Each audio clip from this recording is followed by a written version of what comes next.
Salat yang terkoneksi dengan Allah adalah salat yang diterbangkan ke langit spiritual tertinggi dengan melalui wasilah atau frekuensi yang tersambung dengan Allah, yaitu burak atau cahaya Allah itu sendiri. Oleh sebab itu, yang menyempurnakan segala bentuk ibadah termasuk salat adalah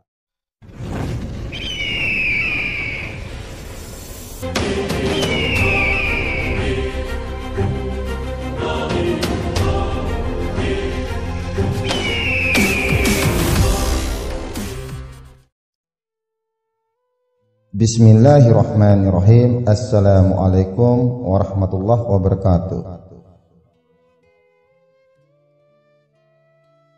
Sekarang aku ingin berbagi sedikit ilmu pengetahuan tentang bagaimana caranya kita menyambungkan hubungan kita dengan Allah di dalam sholat. Sebab selama ini kita sudah cukup banyak mengkaji tentang rahasia sholat dan hakikat-hakikat bacaan dan gerakan di dalam sholat. Kini tibalah saatnya kita mempelajari cara bertemu dengan Allah di dalam sholat, atau cara menemui Allah di dalam sholat. Dan apa yang membuat kita gagal bertemu dengan Allah di dalam sholat? Pertanyaan, apa itu sholat? Jawab, Nabi Muhammad SAW bersabda, As-sholatu mikrajul mukminin. Sholat adalah bentuk mikratnya kaum mukmin untuk bertemu Allah. Pertanyaan, memang siapa di antara kita yang pernah bertemu Allah saat sholat? Jawab, tidak ada. Memang banyak di antara kita sekarang ini terlihat seolah-olah seperti sedang sholat, padahal lebih tepat disebut, mohon maaf sebelumnya, yaitu sedang latihan sholat. Sebab kalau sholatnya benar, pasti bertemu dengan Allah Subhanahu wa Ta'ala.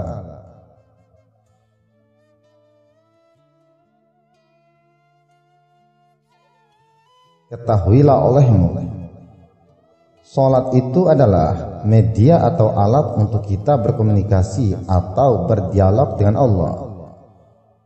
Tapi kenapa saat mengerjakan sholat kita tidak bertemu, tidak tersambung, tidak terhubung, atau tidak terkoneksi secara interaktif dengan Allah?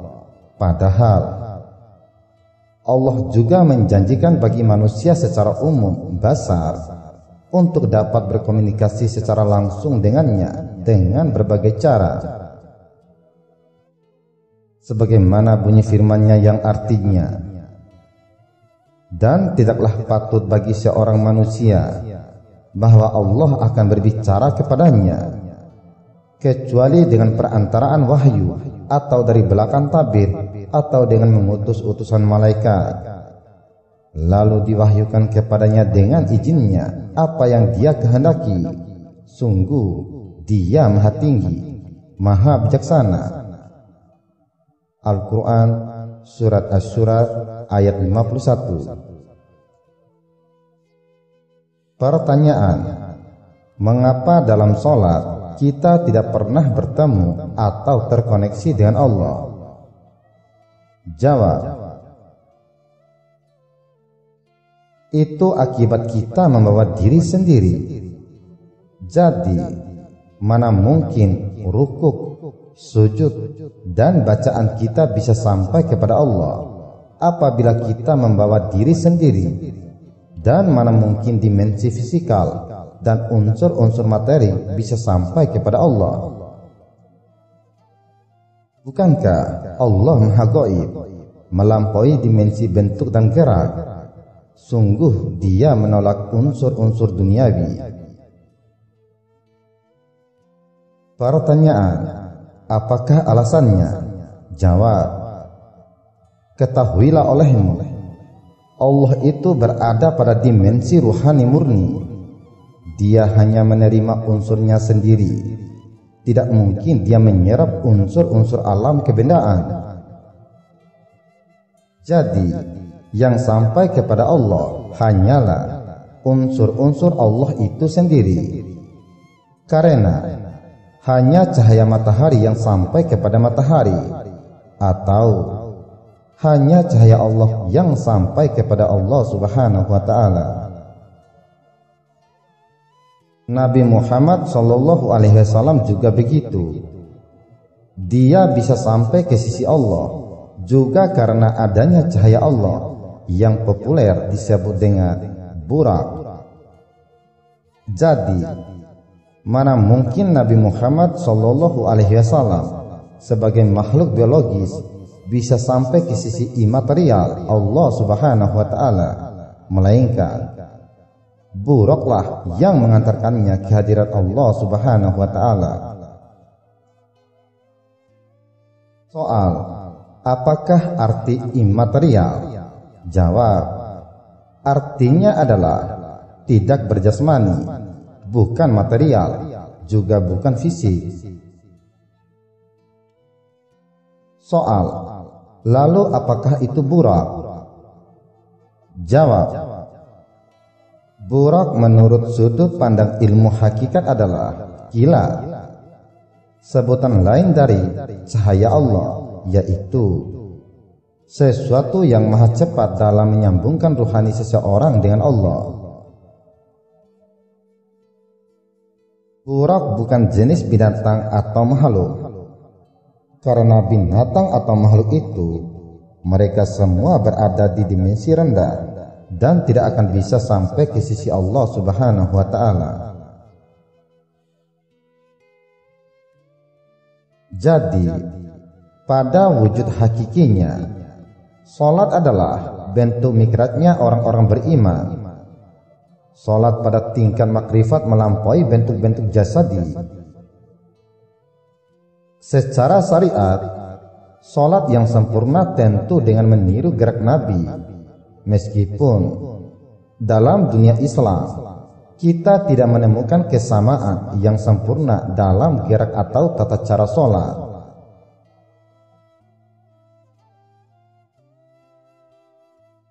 Untuk meniru gerak, kita harus melihat cara baginda Shallallahu Alaihi Wasallam salat. Sebagaimana bunyi sabdanya, salatlah kamu sebagaimana melihat aku salat. Tetapi untuk mengetahui apa yang beliau alami dalam salat, kita harus memahami ayat-ayat mistik serta petunjuk-petunjuk tarekat dari baginda Nabi Muhammad Sallallahu Alaihi Wasallam. Kita juga harus sadar bahwa salat yang sempurna tidak hanya butuh jasad, karena cahayalah yang mengantarkan kita ke sisi Allah. Inilah yang menentukan kita benar-benar salat atau tersambung dengan Allah. Tanpa cahaya, salat kita seperti kabel listrik tanpa arus dan tidak ada kontak. Rasulullah Shallallahu Alaihi Wasallam pernah bersabda, akan datang pada manusia suatu zaman banyak orang yang merasakan dirinya salat, padahal mereka sebenarnya tidak salat. Hadis riwayat Ahmad. Dan juga Nabi Muhammad Shallallahu Alaihi Wasallam bersabda, berapa banyak orang yang salat, keuntungan yang diperoleh hanyalah payah dan letih. Hadis riwayat Ibnu Majah. Soal, apa itu cahaya Allah?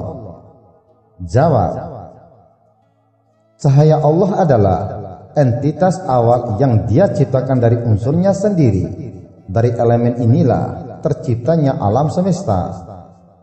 Seluruh alam materi ini tersusun dari atom-atom batiniah yang tidak terlihat, yaitu cahayanya sendiri. Ibarat tubuh manusia, apa yang terlihat nyata atau zahir pada diri kita sebenarnya tersusun dari partikel-partikel dasar yang tak kasat mata atau gaib. Cahaya Allah merupakan jiwa sekaligus material dasar dari alam semesta. Sebagaimana bunyi firman-Nya, Allah adalah cahaya langit dan bumi. Al-Quran Surat An-Nur ayat 35. Baik dimensi malakut atau langit maupun lahut atau bumi, semuanya tercipta dari cahaya Allah. Dan cahaya Allah ini banyak beragam bahasa atau nama sebutan. Ada yang menyebutnya dengan nur, nurullah, nurun ala nurin, akal awal, akal pertama, ruh ilahi, ruhul kudus, ruhul muqaddasah Rasulullah, nur Muhammad, hakikat Muhammad, Rasulullah, kalam, burak, dan sebagainya. Jadi, yang sampai kepada Allah hanyalah unsur Allah itu sendiri, yaitu cahayanya. Sebenarnya agak tidak pantas dalam filsafat tauhid untuk mengatakan Allah memiliki unsur, karena menjadikan seolah-olah Allah itu memiliki bagian. Namun, itu semua hanyalah bahasa untuk memudahkan pemahaman di dalam pengkajian. Mari kita lanjutkan. Sesungguhnya hanya mereka yang mahir menggunakan burak sajalah yang sampai kehadiran Allah Subhanahu wa Ta'ala. Salat yang terkoneksi dengan Allah adalah salat yang diterbangkan ke langit spiritual tertinggi dengan melalui wasilah atau frekuensi yang tersambung dengan Allah, yaitu burak atau cahaya Allah itu sendiri. Oleh sebab itu, yang menyempurnakan segala bentuk ibadah termasuk sholat adalah ketersambungan kita dengan burak atau ruhul muqaddasah Rasulullah. Inilah yang kita ketahui dalam tasawuf dan praktek-praktek thariqah. Karena ini ruh suci, maka hanya bisa melekat pada jiwa-jiwa yang telah disucikan. Thariqah adalah wadah penyucian jiwa agar cahaya Allah hadir. Coba saja bayangkan, kita mencuci baju yang sudah seminggu kotor, butuh alat dan metodologi agar bersih. Konon lagi menyucikan batin yang sudah belasan bahkan puluhan tahun terkotori oleh noda dan dosa dan nafsu. Tentu butuh metodologi khusus untuk mengikis lembaran-lembaran hitam dari jiwa. Itulah thariqat, jalan ritual bagi taubat, zikir, suluk, dan riyadah lainnya. Cahaya atau berbagai atribut Allah yang maha suci baru akan menempel jika diri sudah kembali ke fitrah atau suci. Ketika entitas cahaya Allah atau burak sudah menyatu dengan jiwa, maka manusia bisa terbang kemanapun juga. Sebagaimana Allah Subhanahu wa Ta'ala berfirman yang artinya, "Wahai golongan jin dan manusia, jika kamu sanggup menembus atau melintasi penjuru langit dan bumi, maka tembuslah. Kamu tidak akan mampu menembusnya kecuali bisultan atau dengan kekuatan dari Allah Subhanahu wa Ta'ala." Al-Quran Surat Ar-Rahman ayat 33. Sultan adalah kekuatan, cahaya Allah atau teknologi spiritual yang dapat membuat kita menembusi berbagai dimensi, jabarut, malakut, dan rabbani. Semakin kuat entitas nurullah yang mendekat, semakin canggih kecepatannya. Dalam dunia fisik sekalipun, kecepatan cahaya masih menjadi ukuran kecepatan tertinggi. Dengan kekuatan ini, jiwa Nabi dan para aulia dapat mencapai makam Sidratul Muntaha. Inilah makam pengetahuan ruhani yang sudah meliputi segala sesuatu. Makam Al-Quran Al-Karim atau Lauhul Mahfuz. Makam orang-orang terpelihara. Makam yang tidak dapat disentuh kecuali oleh orang-orang yang suci. Sebagaimana bunyi firman-Nya di dalam Al-Quran yang artinya, sesungguhnya Al-Quran ini adalah bacaan yang sangat mulia di dalam kitab yang terpelihara, tidak menyentuhnya kecuali orang-orang yang disucikan. Al-Quran Surat Al-Waqiah ayat 77 sampai 79. Nabi Muhammad SAW secara fisikal terlihat sebagai manusia biasa atau basariyah. Namun ada entitas Nurullah atau Rasulullah dalam dirinya yang membuat dia punya pengetahuan serba meliputi atau kasaf dan suhud. Kalau manusia masih murni berdimensi tanah atau Adam, dia tidak akan banyak tahu. Manusia harus memperbarui diri untuk memiliki kapasitas atau derajat yang lebih tinggi.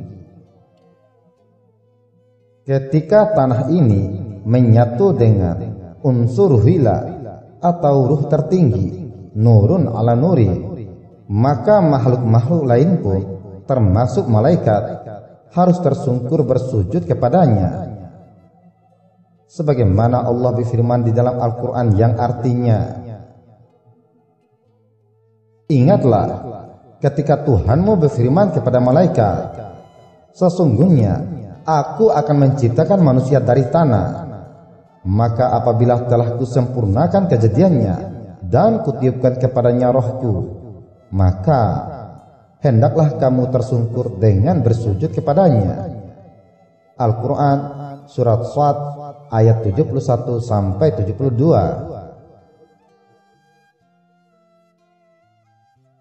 Orang yang sudah disempurnakan ini dalam sebuah hadis qudsi disebut sebagai orang-orang yang sudah dicintai Allah, sehingga telinga, mata dan lisannya sudah dalam dimensi kudrah iradahnya Allah. Pertanyaan, bagaimanakah caranya temui Allah dengan pertolongan Allah Subhanahu wa Ta'ala? Jawab, ada 3 kata yang sering digunakan dalam konteks ibadah, yaitu lillah, fillah, dan billah. Begini penjelasannya. Yang pertama, lillah artinya karena Allah. Ini terkait dengan niat ibadah yang mesti berhubungan dengan motif dasar ketauhidan. Yang kedua, fillah artinya di atas Allah. Ini berhubungan dengan ibadah yang harus dikerjakan di atas tuntunan atau bimbingan syariat.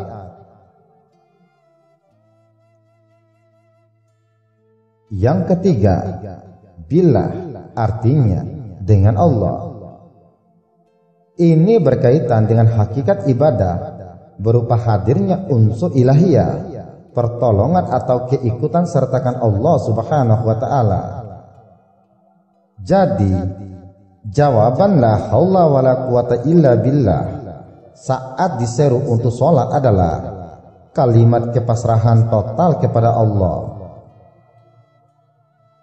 Pada kata billah yang terkandung makna tunduk, patuh, dan ketidakberdayaan kita di hadapan Allah. Kita lemah, tidak mandiri. Mana mungkin kita sholat dengan nafsu kita sendiri?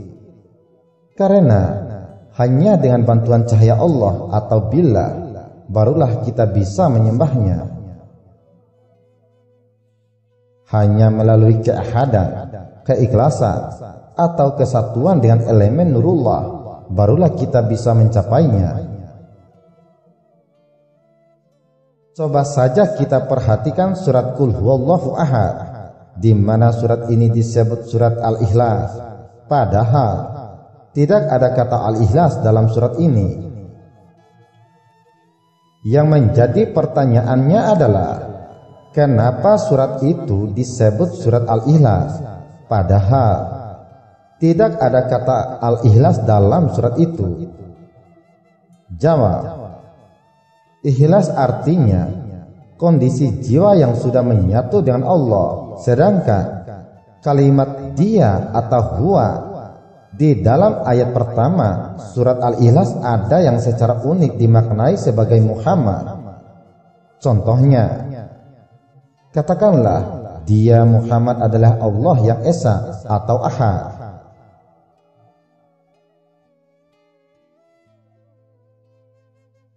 Sebagian ahli tasawuf mempercayai sosok Muhammad telah lebur dalam kemaksuman elemen nurullah. Ini sesuai dengan hadis, Ana Ahmad bila mim, aku adalah Ahmad tanpa huruf mim, alias Ahad. Ketika seorang hamba sudah terintegrasi dengan elemen nurullah, seperti ahadnya Muhammad dengan Allah, barulah dia mencapai kelezatan bersama dengan Allah Subhanahu wa Ta'ala. Dengan demikian, gerak Muhammad adalah gerak Allah atau billah, sebagaimana setiap kata-katanya atau hadis tidak lain adalah wahyu juga. Kita kembali ke pembahasan tentang la haula wa la quwata illa billah. Dari bentuk jawaban ini, kita bisa tahu bahwa sesungguhnya salat itu ibadah hakikat atau billah. Salat adalah ibadah yang tidak bisa dilakukan tanpa adanya bantuan, kekuatan atau daya yang berasal dari dia sendiri. Daya ini merupakan arus yang terbit dan tidak pernah terpisah dari dirinya sendiri. Ketika arus ini masuk dalam jiwa seorang hamba, itulah yang disebut tazali, atau hadirnya bukti-bukti zahir atau nyata atau fisik dari eksistensi Allah yang maha batinia. Tetapi harus diingat, arus adalah arus, kabel adalah kabel. Keduanya tidak pernah sama. Allah tidak pernah menjadi manusia, begitu juga sebaliknya. Tetapi ketika Allah atau cahaya Allah termanifestasi dalam diri manusia, itulah penyebab terjadinya karomah. Maka jangan sombong dengan ibadah sholat kita. Kita tidak berdaya untuk menyembahnya. Dalam makrifat dikatakan, sholat itu diri rahasia Allah menyembah Allah, karena yang ada hanya wujud Allah, tidak ada baharu. Supaya lebih mudah untuk difahami, maksudnya begini, sholat itu kehendak Allah, dan yang sholat itu adalah rahasia Allah. Pandangan orang ma'rifat, sudah diri rahasia Allah memuji Tuhannya. Supaya lebih mudah untuk difahami, maksudnya begini, sholat itu kehendak Allah, dan yang sholat itu adalah rahasia Allah. Pandangan orang makrifat, sudah diri rahasia Allah memuji Tuhannya. Atau hanya cahayanya yang dapat kembali kepadanya, sedangkan kita ini tidak akan sampai kepadanya.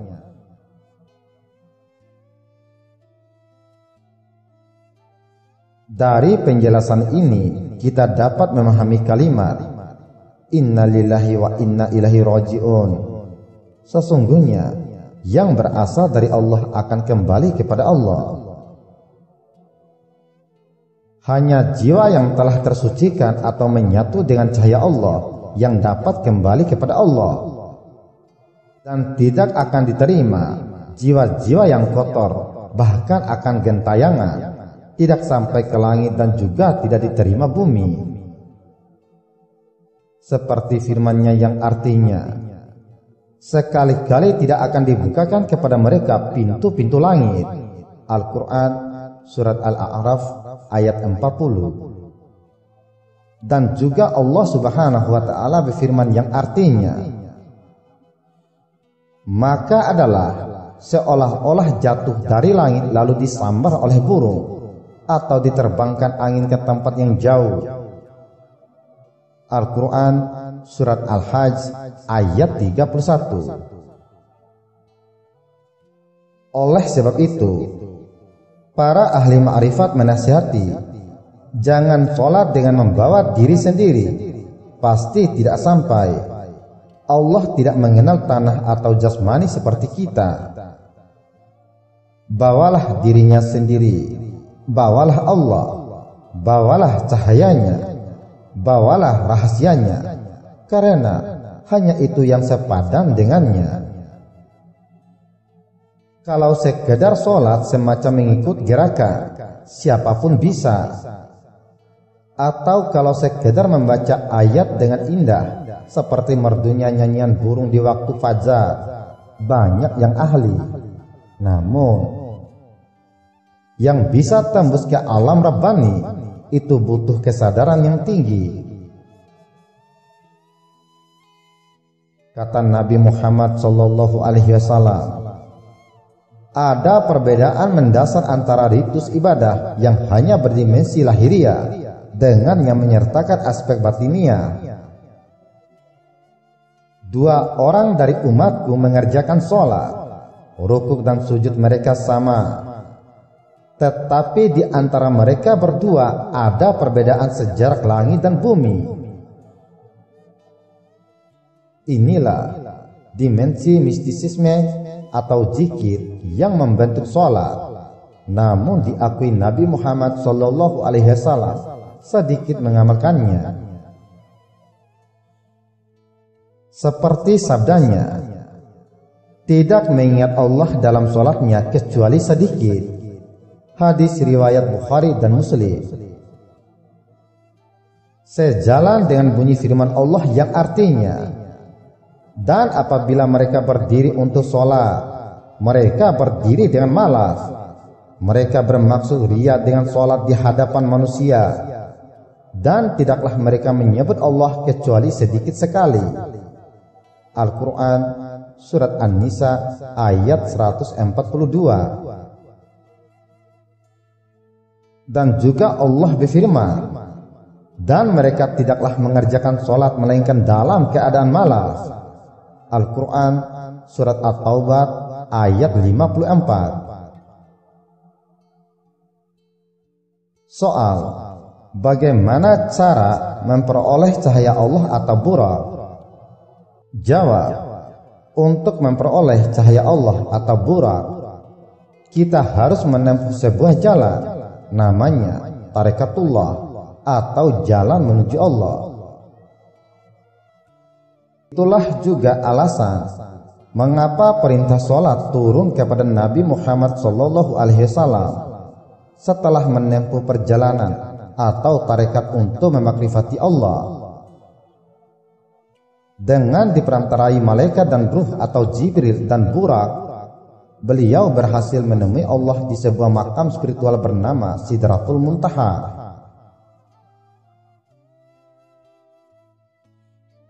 Setelah benar-benar berjumpa atau liqa, barulah sholat 5 waktu ditegakkan. Sholat merupakan cara untuk menghadirkan atau kembali mengingat Allah Subhanahu wa ta'ala. Kalau tidak pernah bertemu, bagaimana mungkin khusyuk? Apanya yang diingat? Wajah seperti apa yang harus dihadirkan? Maka untuk bisa sampai kepada Allah, bertahun-tahun Nabi Muhammad SAW melakukan riyadah atau olah ruhani. Dia berzikir terus-menerus, baik di Gua Hira maupun di rumahnya, guna menembus alam malakut dan Rabbani.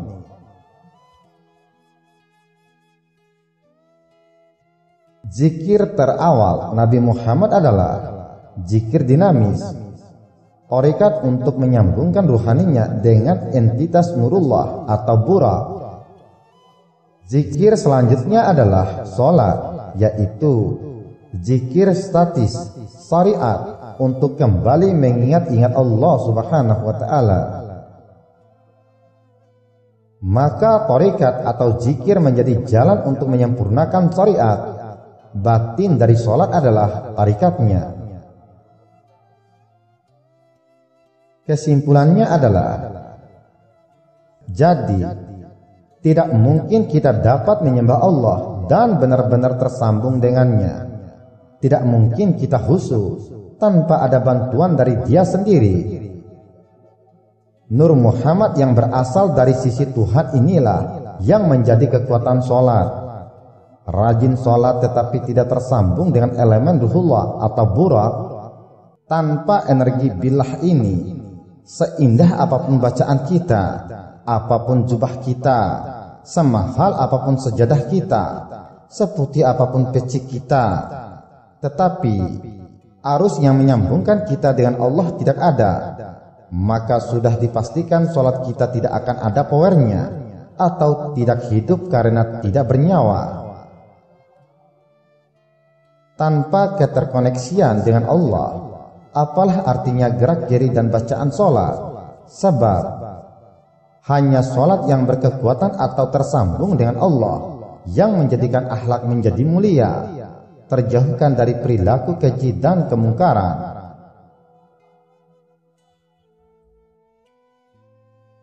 Sebaliknya, jika setelah sholat masih korup dan suka menghasut, pasti itu sholat yang terkoneksi dengan unsur-unsur syaitania.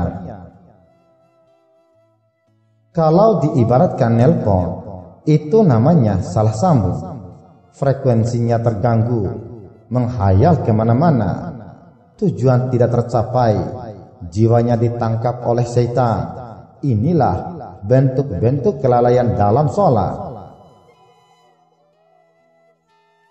Seperti bunyi firman-Nya, maka celakalah orang yang sholat, yaitu orang-orang yang lalai terhadap sholatnya. Al-Quran Surat Al-Ma'un ayat 4-5. Mungkin sampai di sini dulu penjelasan yang dapat kusampaikan tentang cara bertemu dengan Allah di dalam sholat, atau cara menemui Allah di dalam sholat. Insya Allah di kesempatan yang akan datang akan aku coba jelaskan cara agar bisa khusyuk di dalam sholat dan rahasia atau makna hakikat dari bacaan yang ada di dalam gerakan sholat, supaya kita mengetahui dan memahami apa yang sedang kita ucapkan.